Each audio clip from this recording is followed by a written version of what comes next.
இன்னைக்கு முழங்கால் முட்டி தேய்மானம், முழங்கால் வலி, அதை சுற்றிலும் முழங்காலில் உள் சைடு வலி, வெளி சைடு, மேலே பின்னாடி வலிக்கிறத பற்றி இந்த வீடியோவில் பார்க்கலாம். அதுக்கான எக்ஸசைஸு, அதுக்கு டூஸ் அண்ட் டோன்ட்ஸ், என்ன செய்யணும் செய்யக்கூடாது, வராமல் எப்படி தடுக்கலாங்கிறத இந்த வீடியோவில் பார்க்கலாங்க. கூர்ந்து கவனிங்க.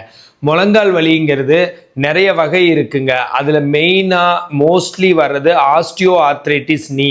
ஆஸ்டியோ ஆர்த்ரைட்டிஸ்னால் தமிழில் முட்டி தேய்மானம், நீர்க்கட்டுன்னு சொல்லலாம்.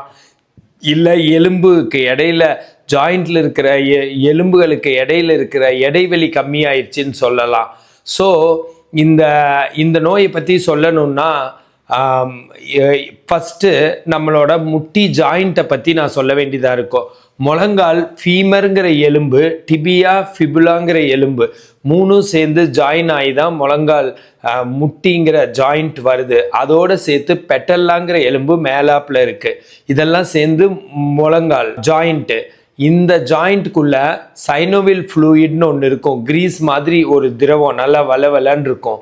அந்த திரவத்தினால தான் மூமெண்ட்ஸ் எல்லாம் ஸ்மூத்தாக இருக்குது. அந்த திரவத்துக்குள்ள HCl, ஹைட்ரோக்ளோரிக் HCl, அப்புறம் குளுக்கோசமின், இந்த மாதிரி கண்டென்ட்ஸ் எல்லாம் இருக்கும்.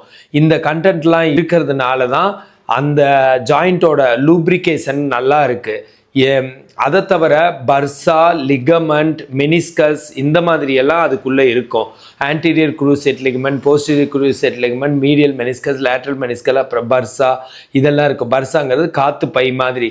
இதெல்லாம் இருந்து தான் ஒரு ஷாக் அப்சார்பர் மாதிரி செயல்படும். நல்லா நம்மளை இவ்வளோ தூரம் வாழ்க்கை பூரா நம்ம நிற்கிறதுக்கு, நடக்கிறதுக்கு, ஓடுறதுக்கு யூஸ்ஃபுல்லாக இருக்குது.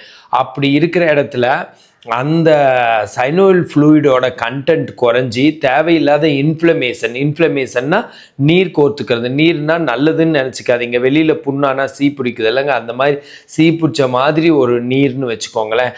அந்த கெட்ட நீரெல்லாம் ஃபார்ம் ஆகுது. எதுக்கு ஃபார்ம் ஆகுதுன்னா நிறைய ரீசனுக்கு, பட் மோஸ்ட்லி 34 வயசுக்கு மேலே இது நடக்குது.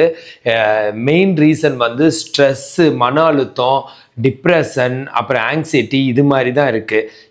இதுக்கு அடுத்த ரீசன் ஒரு பேலன்ஸ்டு டயட் எடுத்துக்கிறது இல்லை. குக்கரில் சமைச்சு சாப்பிட்றது, நியூட்ரிஷியஸாக குக்கரில் சமைக்கிறப்போ நியூட்ரிஷன் கிடைக்காது.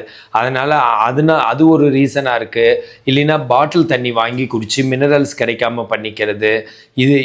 இது மாதிரி உணவுலேயும் ரீசன்ஸ் இருக்குது. இதை தவிர லேக் ஆஃப் எக்ஸசைஸ். குவாட்ரிசெப்ஸுங்கிற மசில் தான் இந்த முழங்கால நல்லா கெட்டியாக பிடிச்சிக்கிறது. குவாட்ரிசெப்ஸில் ரெக்டஸ் ஃபெமோரிஸ்னு மேலே இருக்கிற ஃபைபர், வாஸ்டஸ் மீடியாலிஸ்னு உள்ளே இருக்கிறது, வாஸ்டஸ் லேட்ராலிஸ்னு வெளியில் இருக்கிறது. இந்த 3 ஃபைபரும் சேர்ந்து குவாட்ரிசெப்ஸுங்கிற தொடை மசில் உருவாகுது. அந்த குவாட்ரிசெப்ஸ் மசிலை வந்து ஸ்ட்ரென்த்தனாக வச்சுக்காம அதை வந்து ரொம்ப அதிகமாக யூஸ் பண்ணுறது, ஸ்ட்ரென்த் பண்ணுறது இல்லை, பட் அதிகமாக நடக்கிறது, யூஸ் பண்ணுறது, இது ஒரு ரீசனாக இருக்குது. இதை தவிர என்ன ரீசன்ஸ்னு எடுத்துக்கிட்டிங்கன்னா நிறையா. இதை தவிர அதில் ஆஸ்டியோ ஆர்த்ரைட்டிஸ் தான் வரணும்னு இல்லை. ரொமட்டாய்டு ஆர்த்ரைட்டிஸும் சின்ன ஜாயிண்டில் அதிகமாக வந்தாலும் பெரிய ஜாயிண்ட்லேயும் வர வாய்ப்பு இருக்குது. ரொமட்டாய்டு ஆர்த்ரைட்டிஸ்னால் அதுக்கு தமிழ் பேர் சரவாங்கி, அதன் மூலமும் வரலாம். இல்லை பாலி ஆர்த்ரைட்டிஸ், எல்லா ஜாயிண்ட்லேயும் வலி வந்துடுது. இல்லைன்னா சிலருக்கு சிக்கன் குனியா, அது மாதிரி காய்ச்சல், இல்லை பெரிய வைரல் ஃபீவர், இல்லை டெங்கு, இது மாதிரிலாம் வந்ததுக்கப்புறம் அந்த வைரஸ் போய் அஃபெக்ட் பண்ணதுனாலேயோ என்னமோ அதுக்கப்புறம் அந்த காய்ச்சல்லாம் முடிஞ்சிட்டு ஜாயிண்ட் வலியோடு வர்றாங்க. வீக்கம், வலி, இதெல்லாம் கொஞ்சம் ரேரான காசஸ். ஆனால் மெயின் ஆஸ்டியோ ஆர்த்ரைட்டிஸ் நீ, அதுக்கு வந்து நம்ம லைஃப் ஸ்டைல் தான் காரணம், வாழ்க்கை முறையினால் வந்தது. இப்போ இதுக்குன்னு நான் இன்றைக்கி எக்ஸசைஸும் சொல்லித்தரேன், டூஸ் அண்ட் டோன்ட்ஸ் சொல்லி கொடுக்குறேன். அந்த முழங்கால் அப்படி இடைவெளி கம்மியாகி அது ஒட்டி இந்த மாதிரி ஜாயிண்ட் வலி வருது.